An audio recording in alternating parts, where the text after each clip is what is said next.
For a while, we've been talking about a big problem on the horizon, and it's here now. Tune into this week's episode to understand what it is and to make sure you don't get stung by it. The trouble is, a lot of people don't really pay attention to this stuff until they're actually feeling it themselves. You better pay attention now. There's less projects. Developers can lots of projects. We've seen that happening. If you've taken a hit on your revenue, a hit on your margin, which equals a double hit on your net profit, and then you don't get paid, you can end up in a real cash flow problem. Any one of them on their own is difficult, but the trifecta is insidious. It is the weak and the unprepared who get burnt first and hardest. It's not just the unprepared, it's the ones that put their head in the sand. But the good news is, all's not lost. You can avoid the tsunami. There's no doubt about that. That the way to avoid these problems is actually just to... Alrighty, howdy there. Tony Fraser-Jones, host of the Profitable Tradie podcast. Really excited about hanging out today with my good mate, Phil Smith. My man, how you doing? G'day, mate. Doing good? It's good. Yeah, always good. What's exciting in your life at the moment, Chief? Oh, lots of exciting stuff, actually. My son has just developed the ability to say Marmite in the morning, which is pretty great. He's our youngest. So most people listening to the podcast probably have no idea. Marmite's like Vegemite. It's like Vegemite. Yeah. Only it's better. If you're listening in the US or Canada, you'll have no idea about Marmite. It's a spread. It's a spread you put on toast. It's a yeast-based spread. Yeah. Full of salt. It's pretty good. Tastes Salty really goodness. Yeah. We used to when we had foreign exchange students used to come stay at my house when I was younger. And we used to do the Marmite test, and they'd be like, "What's this?" And you'd spread it on some toast, and I think they thought it was Nutella. They take a big bite, and man, did they get a surprise. We're like, welcome to New Zealand. Salty, yeasty goodness. Yeah. Anyway, good. Chief. Yes. Let's get on track. What are we talking about today? Well, we've actually talked about this before on the podcast about the looming recession and likely effects on business owners. And so, like I said, we have talked about it before, and we talked about what you needed to do to be prepared. Obviously, big difference is it's not really looming anymore, and there's definitely some people that are starting to feel the effects. So the trouble is, a lot of people don't really pay attention to this stuff until they're actually feeling it themselves. So time to talk about it. It's easy to warn people about stuff, but people really don't do anything until it's slapping them in the face. And right now, lots of business owners are feeling that pain. Yeah. And that pain looks like, more accounts receivable, people not paying their bills. And so it's harder to collect money. It looks like less work going around. It's harder to get jobs across the line. It looks like pressure on margins because people are fighting for maybe a small amount of work, and they're sharpening the pencil to try and keep everyone busy. So it's definitely happening, and it's not too late to work your way through this. But you better pay attention now. That's important because if you still keep your head buried in the sand, things could get pretty bad. That's for sure. And I think you have a bit of a story to kick us off, right? I do. So we live in New Zealand, which is called the Shaky Isles. We have lots of earthquakes. Like if you're in California, you know what earthquakes are. If you're in Australia, probably not so much. And with earthquakes, you can get tsunamis. And tsunamis, obviously, a big wall of water that comes crashing in, and it doesn't respect many things. No. Life or limb or property or whatever. It just smashes everything. Absolutely. Now, here's the thing with tsunamis. They have tsunami warnings, and they have signs at beaches here. And it says, if you can see the tsunami, it's too late. Yeah.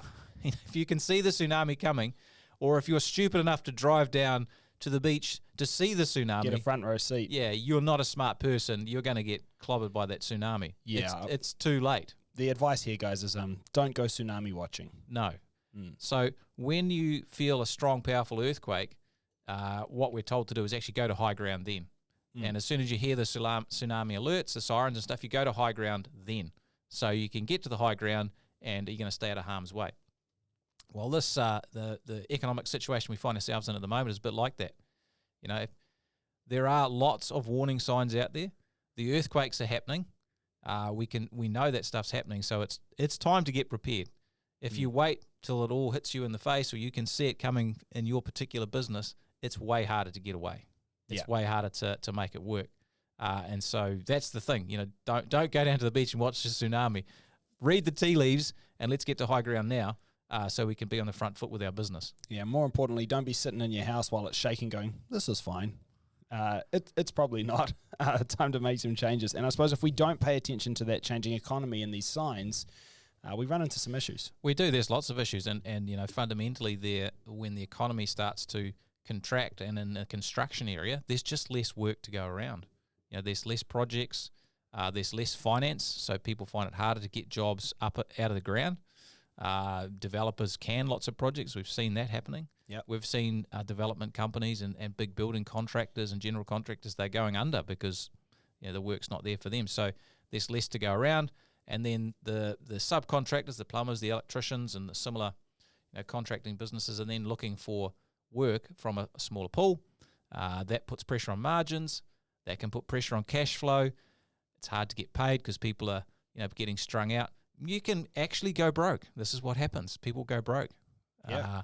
Or they have to downsize, to really take a haircut to keep things working. And that's really tough when you've spent a lot of time building up a good team and assets and good people. It's really hard to have to cut them when you've worked so hard to recruit them. Yeah, absolutely. And if you're not on the front foot with this, the stress and all the effects are enormous on you personally. Like cash flow pressure is a special kind of hell for a business owner. If you're struggling to figure out how you're going to pay wages or your tax bills or whatever to keep the wolf from the door, it definitely keeps you awake at night. It is not fun. Yeah, not a good time. But on the other hand, if we do pay attention, there's actually quite a few upsides we can experience. Yeah, well, all's not lost. You can avoid the tsunami. There's no doubt about that. And the good businesses do. And unfortunately, it is the weak and the unprepared who get burnt first and hardest. Yeah. And that's sad reality. Can I jump in there? It's not just the unprepared, it's the ones that put their head in the sand as well. So they're not just unprepared because they didn't know. A lot of them are unprepared because they doubted. And I think that's a big part of what we're trying to say today, right? Yeah, well, they just get caught with the day-to-day stuff, and Yeah. they put off dealing with the issues till tomorrow, and we see that a lot. And the key thing is, if you know what's coming, forewarned is forearmed. You can take action. I mean, you're not a tree. You can get out of the way of tsunami. You can stabilise your workforce. If you do need to make a few changes and maybe you need to reduce headcount or let go of some of the weaker links or whatever it is, you can do that. You can work hard on protecting your margins and actually understanding them and managing them and seeing how they're tracking. You can run a tight AR process. You can really tighten that up. You see, because people are still getting paid. Yeah. It's just the ones who aren't very good at collecting money don't get paid, and the ones who are do. That's So right. you've got to put yourself up the pecking order there. You can protect your cash flow. And look, sometimes, a good recession is actually, it makes your business nice and lean. You can trim the fat out of the business, and there's always a bit of fat in business, and you leave the muscle, which can put you in a really good position for moving forward. Yeah. At the end of it, there is always the cycle, recession followed by expansion. You got to have a strong, stable business that can actually take advantage of things when they pick up. Because what happens is people who really have to slash their business and pare it right back, they often have nothing to grow with when things, actually take off again. They don't have no team, and it takes them 12, 18 months, 24 months to actually tool up again to be able to grow, and they miss out on all of that growth, whereas a smart, savvy business owner is in a strong position to do that. Yeah, that's right. They don't have to devastate their business during the process. And so as a result, then they're poised to take advantage of the opportunity on the other side. That's right. But like a bushfire, really. The bushfire burns down the bush every now and then because it gives a chance for new growth. Actually, the bush gets too big, can't have new growth because no sun's getting through. So actually, these bushfires are an important part of the cycle of the forest in general. It's a bit like business. There's these cycles that business goes through, and it has to go through these lows in order to be able to have new highs. And I think the big thing is that if you're well prepared, you get to take advantage of that new high. But what you're saying is if you're not well prepared, you get completely burnt out, and then you're not poised to actually take advantage of the upside either, which is the whole downside, really. It is. Yeah. And bushfires are an interesting one, especially for our friends in Australia. It's a tough time with a lot of bushfires, and sometimes you need to burn the bush to stop the fires as well. That's actually that's right. been a big problem as well. So yeah, whole another conundrum. Yeah, a whole nother conundrum. So let's talk about what we can actually do here. I think probably where I would start is just a little bit more understanding. Yeah, I think explaining the problem here is really what I want to talk about in this podcast, so that if you're in the situation, this is what the situation is. Yeah, 100%. I think for me, it's almost like imagining a big pie. So if the market that you're in was a pie, a nice, delicious pie on the table, maybe it's blueberry, I don't know. Right. Anyway, it's on the table, and let's say that you own a portion of that market. Now, for ease of just picturing it in your head, let's say you own 25%, one quarter, that's your little slice of the market. It's what you own. It's your business. Now, what's essentially happening at the moment is that over the last 5 years, this pie has been growing. It's been getting bigger and bigger to a hyperinflated point where it's actually not supposed to be that big. And what we're experiencing right now is actually not that the pie is getting ridiculously small. The pie is just going back to its normal size. So we're not screwed. This is not, ridiculously outrageous times. This is actually just getting back to what businesses should have been doing the whole time, really. We've had it pretty good for the last 5 years. And in this case, that pie, though, one way or another, is going to be smaller than it was before. So your little 25% of it, you may still keep 25% of it. It's just that is 25% or 1/4 of a smaller pie. And so what happens there is that you now have less work, which means that you've got less revenue. The other thing is that there's a big part of pie that's gone, and everybody that owned that bit of the pie also has less revenue, and now there's more competition for the pie that is left. So you could also end up with less of your pie. But even if you keep it, you might keep it at a lower margin because there's more competition for it. So it could drive price down if you're not careful and you're not doing the right things, which means your revenue's gone down. Your gross profit margin has also potentially gone down, which means your net profit goes down twice because your operational expenses or fixed costs will stay the same.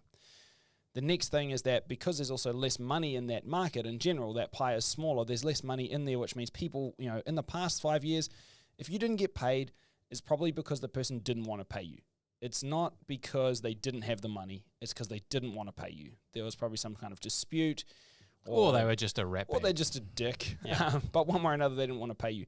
What you'll find is that moving forward, there'll be a lot more frequency of people that actually can't pay you, which means that if you're not careful and you're not doing the right things in terms of your receivables processes, you could end up with more outstanding receivables. Yeah. And the reason they can't pay you is because that flow of money is slowed down. Yeah. And so the money that they're getting paid is taking longer from the person who's paying them. They're taking longer, so the whole chain. And a lot of that's driven by the fact that the banks are difficult to get money from, and it just has slowed down.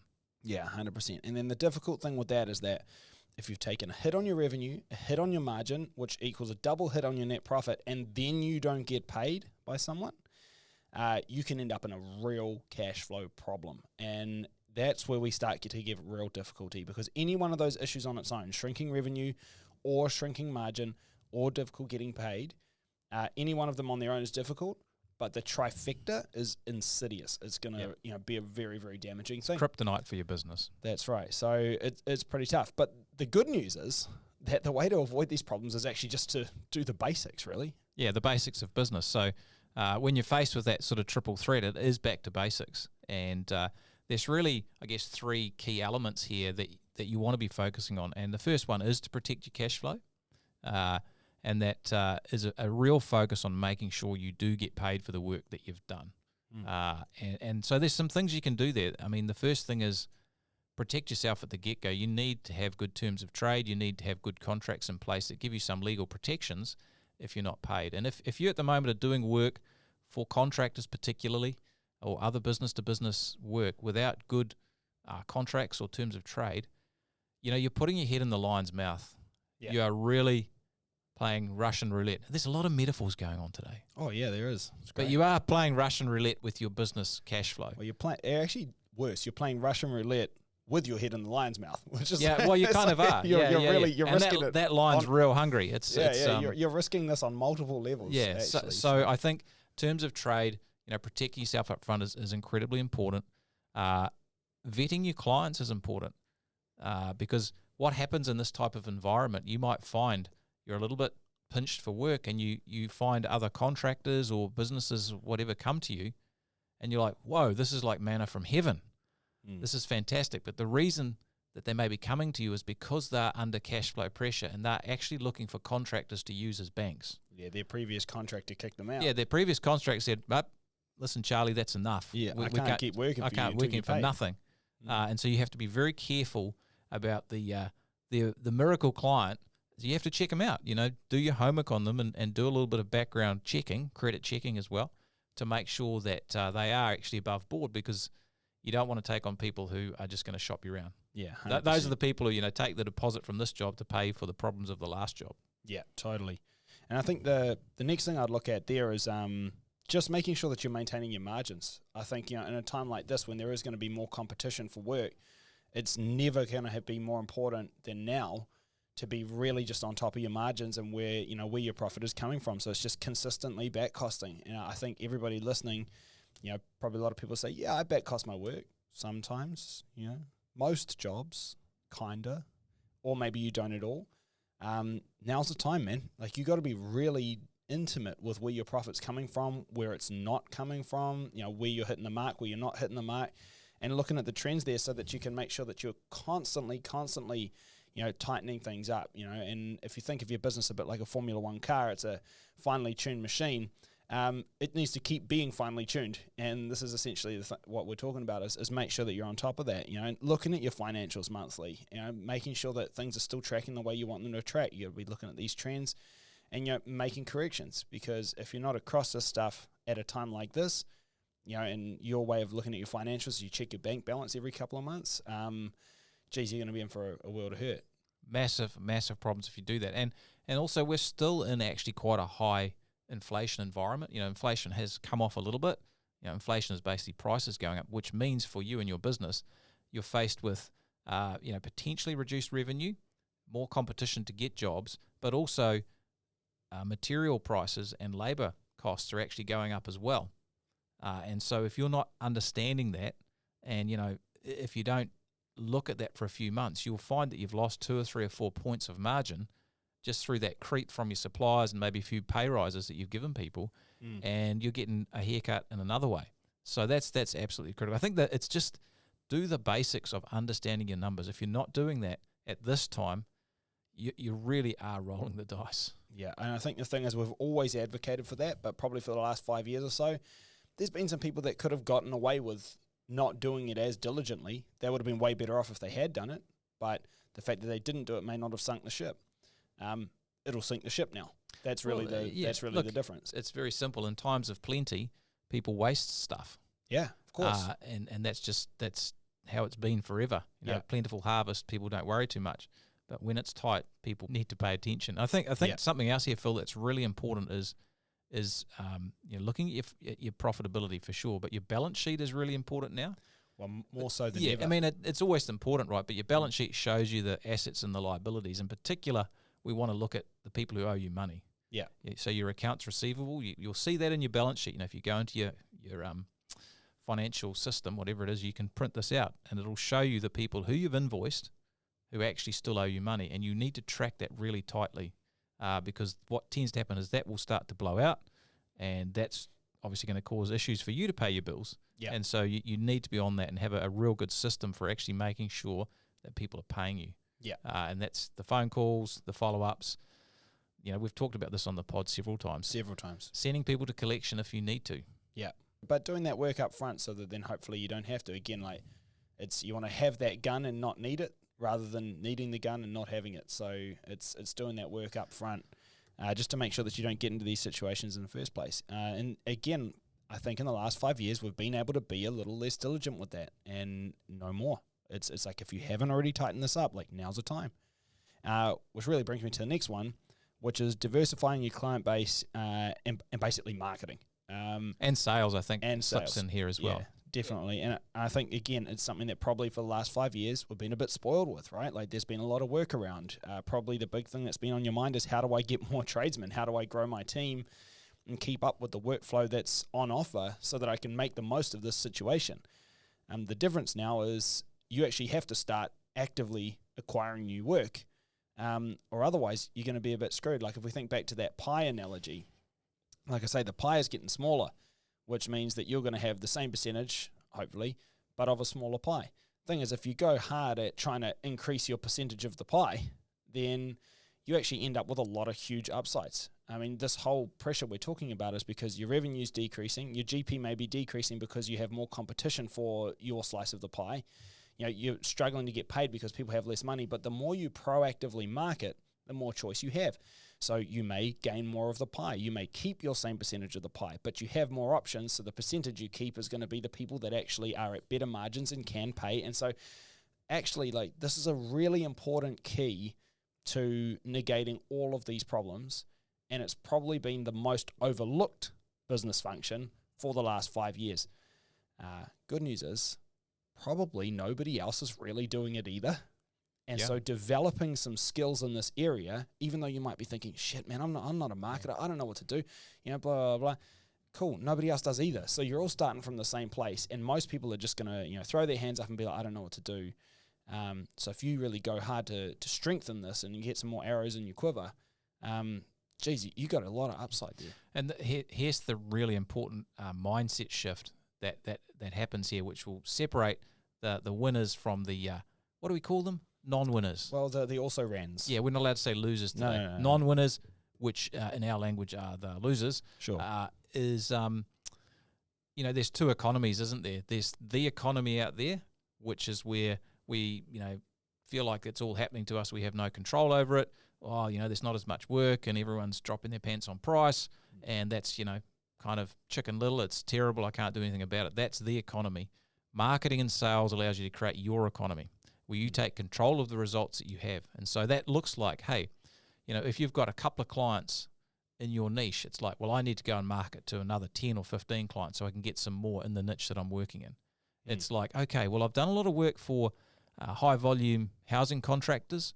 That market's gone a bit soft. I need to find another market. So I want to get into some commercial maintenance work. And so it's getting a list of clients and actually proactively targeting that market and growing that workflow base. So you've got another, more eggs in the basket. 100%.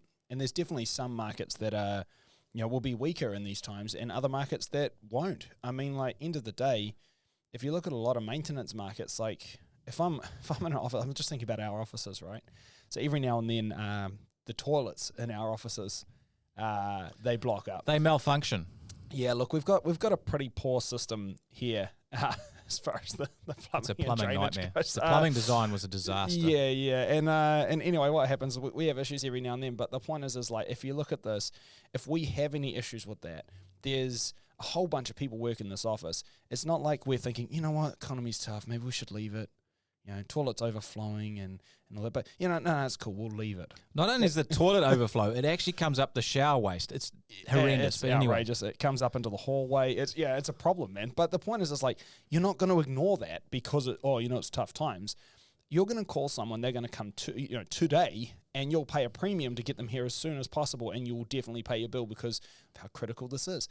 Whereas on the other hand, am I going to build like a multi-million-dollar house? Well, maybe not. Maybe I'll wait till easier times to do that. So I think the thing is, definitely some markets are going to be more affected than others. So you need to think about, are you in the prime position for what's going on? And I think when I think about this, if you'll indulge me with another little analogy. Do I have a choice? No, absolutely not. So anyway, look, I think the hard thing is in times like this is, you have a big upside, which is that in this time, there's a lot of business owners which have gone into business in the last 5 years because honestly, it was too easy. It was too easy. There was so much work around, and they started businesses. Some of these people, maybe they should never have been business owners. Maybe they don't even like it, but it was just too easy, and that's a lot of competition for you. Whereas now, when things are getting difficult, they might throw up their hands and bail. So there's going to be a lot less competition at the end of this, which is great. The thing is that before they bail, everyone's going to try to throw the same Hail Mary pass as a last-ditch effort, which is if I can just get that one massive job. And this is a bad idea. I think of it a little bit like, you're all old-timey, the village is starving, so all the men jump in the whaling boats and they go out and they're like, well, we're all going to go and hunt for a whale and bring it home and it'll feed my family through the hard times. And while they're all sailing out there, they're looking for Moby Dick and they're all on the way out. But every so often they're passing this huge workup of other fish, smaller fish, heaps of them out there in the ocean. But you're passing them by because no, don't bother with that. I got to get this whale if I can just bring this whale home. But it's more dangerous to hunt the whale. You're less likely to get the whale. Everybody's out there trying to get it, and everyone's just ignoring the fish. You know what I mean? So don't ignore the fish. You hunt that whale, you get it back, it's going to rot anyway. You can't keep it for that long. So this is essentially what I'm getting at is don't throw that pass. Don't be that Hail Mary business that goes for that one big job at bugger all margin just to get you through. You're going to be way better off to chase good clients that, you can continue to work for repeatedly at good margin, even if they're not going to be a multi-million-dollar job. It's going to be too much competition. Yeah, so you definitely want to fish where the fish are, and that's helpful. The marketing is important. Be proactive with your marketing, but also with selling, with sales. Once you're doing quotes and bids, be just like a dog to a bone with following up. That's massive. Be really proactive. So make sure that you can get your quotes and bids done quickly. You do follow them up, and you work those leads really hard, because there is so much money to be made there. And honestly, over the last 5 to 10 years, people often just haven't even bothered following stuff up. They just price work sort of ad nauseum, just pricing it out there. If you followed up, you wouldn't have been able to do well, the that's work, right. the work It's like it's too much. It's too much. Yeah. So I think that becomes very important in this environment as well. And I think the key message is, the success or failure of your business is actually in your hands. It's not in the economy's hands. And there'll be plenty of people, as there always is, and I've been through a few recessions and a few tough times. Yeah. It's not the end of the world. Tony actually knew some of the dinosaurs personally. Right? The Recessionosaurus. Yeah, that's right. Yeah, I knew him. I named him. Yeah, that's right. He was your pet, right? That's right. Yeah. Nasty man. Claws. You're also mates with Fred Flintstone? Yeah, okay. Next to Barney Rubble? Wilma, what a lady, eh? Oh, anyway, class moving act. on. Yeah, that's right. Well, I was on track there. derailed you Yeah, there. you completely derailed me. Which is, if I was younger, I wouldn't have got You've derailed. been through a few recessions. Is what you're saying. Thanks. Yeah. And you are, people do not only survive, but they thrive during recessions. And so if you want to be one of those people, you can be. It's just keep things tight, understand where we're at, protect your cash flow, maintain your margins, and really work on diversifying your client base and creating your own economy. It's that simple. You can definitely do it. Yeah, so basically you do the stuff that goes into running a good business. That's exactly it. I mean, that's exactly it. It's just that we haven't had to. We've been spoiled. And now, you know what? You have to do the stuff that goes into running a business, which was always core business functions. And again, I always just think in these times, like, just don't wish it was easier. Wish you were better. It's Jim Rohn. Jim Rohn. Classic. The man. Gotta love it. But yeah, guys, I think if you do that, you're gonna be sweet. And not only that, but you have a huge upside on the other side of this. So it's gonna be great. So should we land this plane? Yeah, well, look, there is a tsunami, and it is arriving now, and it's hitting the shores. And the key to success is just to take the warning signs and put the protections in place to make sure that you're fine with it. You can get to the high ground. And it's really simple. Just run a tight business. Protect your cash flow, maintain your margins, diversify your client base, and you will create your own economy. You'll crush it, and you'll create the business that you want and that you deserve. That's it. See you next time. Alrighty.